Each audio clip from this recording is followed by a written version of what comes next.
վեդի համայնքապետարանի աշխատակցի դեպքը հիշատակեցիք, այդ դեպքի հետ կապված մենք անձամբ ենք խոսել քաղաքացու հետ եւ նաեւ զգայուն թեմայով փորձել ենք նրա իրավունքների պաշտպանություն իրականացնել։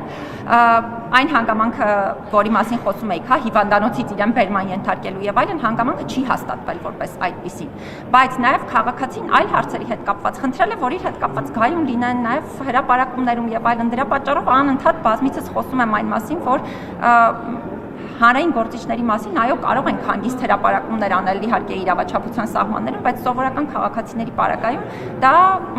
շատ դեպքերում խնդրահարույց է նաև նրանց նկատմամբ զգայունությունը պահպանելու առումով։ Դրա համար այս դեպքում կոչ եմ անում պարզապես քաղաքացու հետ կապված այդ թվում հրապարակումները հնարավորինս զգայուն իրականացնել, բայց իր կողմից մեզ չի փոխանցվել այնպիսի տեղեկատվություն, որի հիման վրա մենք կարող էինք իրավունքի խախտման փաստ արձանագրել։ Տեսեք, մնացած դեպքերի պարագայում հնարավորություն ունենում ենք շատ իրավիճակներում։ Վերջերս այս ամիս ես միայն 2 խախտման որոշում եմ կայացրել։ Մեկը կրթության ոլորտի հետ կապված, մյուսը ազատությունից զրկված անձանց, հատկապես հոգեկան առողջության խնդիրներ ունեցող անձանց խնամքի եւ այլ հարցերի հետ կապված, բայց դրա համար պիտի ունենանք պատշաճ փաստեր բավարար։